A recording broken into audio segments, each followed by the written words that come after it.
दोस्तों, मेरे चैनल को जरूर सब्सक्राइब करें। आपका बहुत बहुत धन्यवाद। एक समय की बात है, लक्ष्मीपुर के जंगल में बहुत से पशु पक्षी रहा करते थे। उसके बीच रंगीला नाम का एक बड़ा ही नेक हिरण भी रहता था। वह बहुत ही मेहनती, मिलनसार और परोपकारी था। वह अपने मन, कर्म और वचन से सबका ख्याल रखता था। किसी का स्वास्थ्य खराब होने पर वह हालचाल लेने के साथ साथ उसके उपचार की भी व्यवस्था करता था। वह जहाँ रहता था वहाँ अपने मेहनत से चारों तरफ हरियाली रहता था। एक बार रंगीला स्वयं बीमार पड़ गया। उसे ऐसा बुखार चढ़ा कि उतरने का नाम ही नहीं ले रहा था। उसने स्वयं कुछ जड़ी बूटियां खाई, लेकिन कोई लाभ नहीं हुआ। उनकी बीमारी की खबर पूरा जंगल में फैल गई थी, लेकिन उसे देखने के लिए कोई नहीं आया। तब उसका मन अधिक मुरझा गया। उसे उठा नहीं जा रहा था। फिर भी वह उठकर थोड़ा आगे आया और उसने देखा कि 2 हिरण उनके इलाके में आ गए थे। वह उनके बड़ी बड़ी हरी हरी घास खा रही थी। उन्होंने जब रंगीला को देखी तो मुस्कुराने लगी। अरे रंगीला, कैसी है तुम्हारी तबीयत? हम लोग तो तुमसे ही मिलने आए हैं, तुम्हारा हालचाल जानने आए हैं। हाँ रंगीला, मैंने सुना तुम्हारी तबीयत बहुत खराब है, तो हमसे रहा नहीं गया, इसीलिए चले आए हैं। अब बताओ, कैसी तबीयत है तुम्हारी? तबीयत में कुछ सुधार नहीं आया है, अब कोई दूसरी दवा लेनी पड़ेगी। हाँ हाँ, अच्छी दवा लेना और अपनी ख्याल रखना। अब तुम आराम करो, हम चलते हैं। रंगीला मुड़कर अपनी घर के तरफ चला गया और इधर दोनों हिरण फिर से रंगीला के इलाके के हरे हरे घास खाने लगी।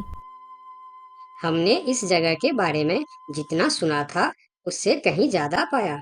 रंगीला ने बड़ी मेहनत से ये गुलशन सजाया है। चारों तरफ हरियाली ही हरियाली है। देखकर और खाकर तबीयत खुश हो गई।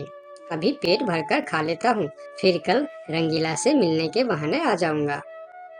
हमें रंगीला से क्या काम, हमें तो यह हरियाली खींच लाई है। चलो, हम फिर कल आएंगे रंगीला से मिलने के बहाने। जब दोनों हिरण का पेट भर गया तब वह वहां से चले गए और अपने इलाके में जाकर वह रंगीला के इलाके के हरे हरे घास के बारे में तारीफ करने लगे।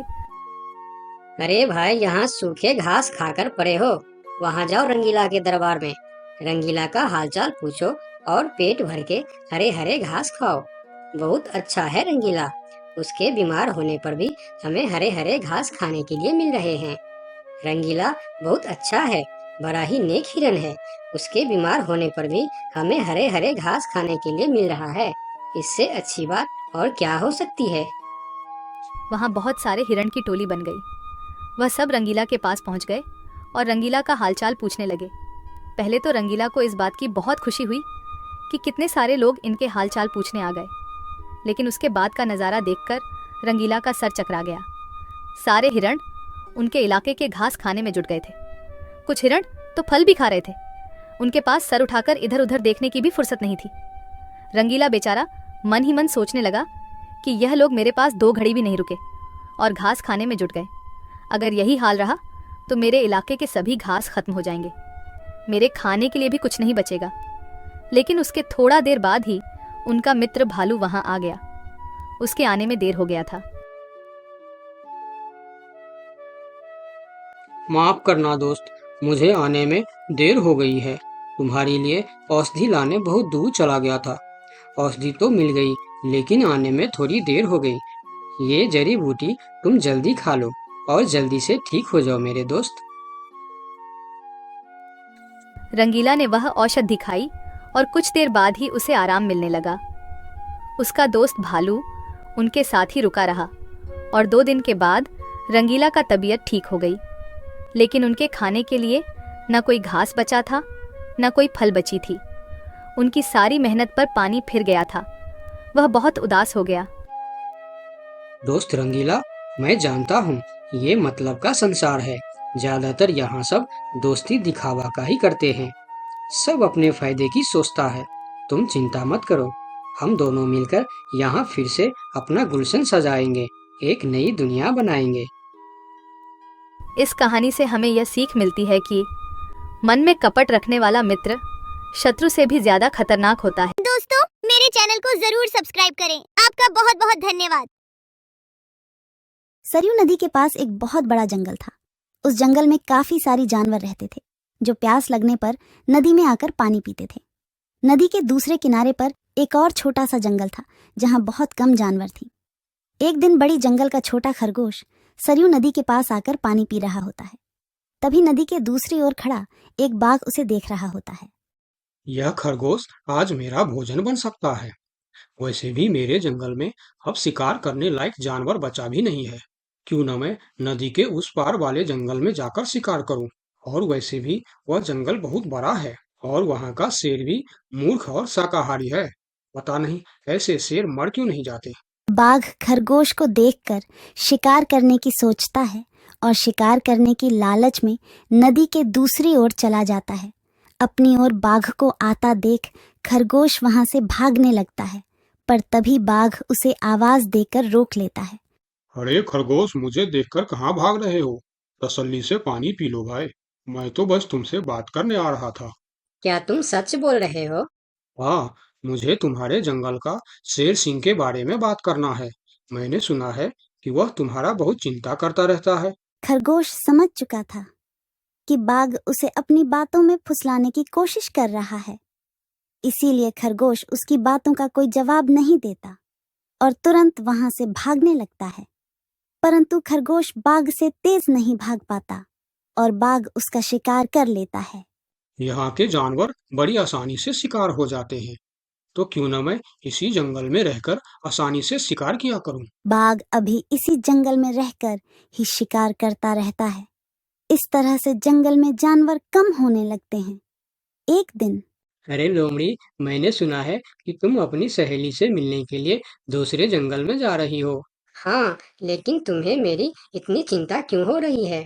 देखो लोमड़ी, तुमने सांप के अंडे के साथ जो हरकत की थी, जिसके लिए तुम्हें शेर सिंह ने सजा दी थी, इसके लिए तुम जंगल से भाग नहीं सकती। लेकिन मैं भाग नहीं रही हूँ। मैं तो अपनी सहेली से मिलने उस जंगल में जा रही हूँ। पर मुझे शक है कि तुम मौके देखकर भाग भी सकती हो, इसीलिए मैं तुम पर नजर रख रहा हूँ।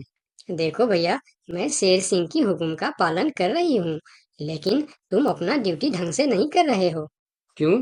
तुमको क्यों लग रहा है कि मैं अपनी ड्यूटी ढंग से नहीं कर रहा हूँ? दरअसल इस वक्त तुम्हें जंगल में हमारी जानवर पर ध्यान रखनी चाहिए, क्योंकि हमारी जंगल की जानवर कम हो रहे हैं। सुना है जंगल में कोई शिकारी घुस आया है, जो हमारे जानवरों का शिकार कर रहा है। लोमड़ी, तू चालाक है, ये मैं जानता हूँ, लेकिन मैं भी इतना बेवकूफ नहीं हूँ, ये तू जान ले। मैं तेरे बातों में नहीं आने वाला। याद रखना, अगर आज तुम मेरे बातों पर यकीन नहीं करोगे, तो तुम भी किसी दिन कोई शिकारी जानवर का शिकार बन जाओगे। चाहे जो भी हो जाए, मैं तुम्हें यहाँ से जाने नहीं दूंगा। देखो, मेरा जाना बहुत जरूरी है। मैं 2-3 दिन में वापस आ जाऊंगी। मुझे जाने दो। ठीक है, मैं तुम्हें जाने दूंगा, लेकिन मेरा एक शर्त है। शर्त? कैसी शर्त? यही कि तुम्हें उस जंगल के थाने में जाकर रोज हाजिरी देनी होगी। मुझे मंजूर है। लोमड़ी को पता था कि जंगल से जानवर कम हो रहे हैं, इसीलिए वह हाथी की शर्त मानकर वहां से चली जाती है। वहीं दूसरी ओर हाथी जंगल की निगरानी करने लगता है। तब दिखता है कि जंगल से कुछ खरगोश गायब है। इस चिंता में कई खरगोश आपस में बात भी कर रहे होते। देखो भाइयों, हमें सावधान रहना होगा, क्योंकि जंगल से खरगोश गायब हो रहे हैं। हाँ, लेकिन इस बात का फरियाद हमें शेर सिंह को करनी चाहिए। तभी खरगोश की बात सुनकर हाथी उनके पास आता है। क्या हुआ है भाई? तुम सब आपस में क्या मीटिंग कर रहे हो? मुझे भी बताओ। हाथी भैया, तुम शेर सिंह के सेनापति हो। क्या तुम हमारी फरियाद राजा तक पहुंचा सकते हो? अरे भाई, तुम्हारी रक्षा करना ही मेरा ड्यूटी है। बताओ, तुम्हारी क्या शिकायत है? हाथी भैया, कुछ दिन से हमारे कई साथी गायब हो गए हैं। अगर तुम्हें अपनी जंगल की फिक्र है, तो हमारी साथी खरगोश को ढूंढ के लेके आइए। क्या तुम्हें किसी पे शक है? हम सिर्फ इतना जानते हैं कि जो खरगोश गायब हुए हैं, वह सब पानी पीने के लिए नदी के पास गए थे और तब से वापस नहीं आए हैं। और वह लोग गायब कितने दिन से हो रहे हैं? पिछले कई दिन से एक एक करके खरगोश गायब हो रहे हैं हाथी भैया।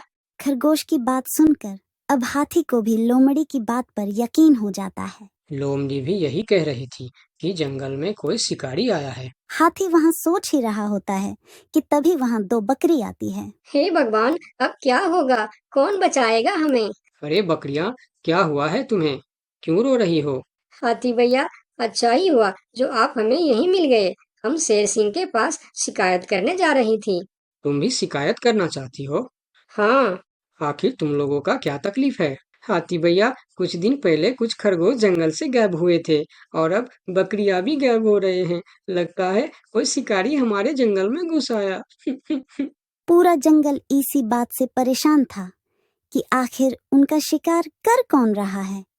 अब वह सभी मीटिंग के लिए शेर सिंह के पास जाते हैं और सारी बातें शेर सिंह को बताते हैं, जिस पर शेर सिंह अपनी जंगल की जानवरों से कहता है, आप सब फिक्र मत करो, मैं बहुत जल्द पता लगा लूंगा कि यह काम किसका है और कौन हमारे जंगल का जानवरों का शिकार कर रहा है। तो अब हम क्या करेंगे शेर सिंह? आप लोगों से हमारी यह विनती है कि आप लोग जंगल से बाहर नहीं जाएंगे। जिसको भी पानी पीना है वह इसी जंगल का तालाब का पानी पिएगा। महाराज, आपका ये हुक्म हमें कब तक पालन करना होगा? एक बार बस मैं उस शिकारी को पकड़ लूं, उसके बाद आप लोग जंगल से बाहर जाकर भी पानी पी सकते हो। सभी जानवर शेर सिंह की बात मान जाता है और जंगल से बाहर जाना बंद कर देती है। 2 दिन बीत जाती है और जंगल से कोई भी जानवर गायब नहीं होता। उधर शिकार नहीं मिलने पर अब बाघ परेशान हो जाता है, क्योंकि 2 दिन से उसने कोई शिकार नहीं किया था। इतना बड़ा जंगल है, इतने सारे जानवर है, तो फिर यह कमबख्त जानवर पानी पीने के लिए बाहर क्यों नहीं आ रहे हैं? 2 दिन से मैंने कोई शिकार नहीं किया, भूख के मारे मेरी जान निकल रही है। लगता है अब शिकार करने के लिए नदी का किनारा छोड़ जंगल के अंदर जाना पड़ेगा। आखिर मैं भी तो देखूं, इस जंगल में सभी जानवर आखिर गायब कहाँ हो गए हैं।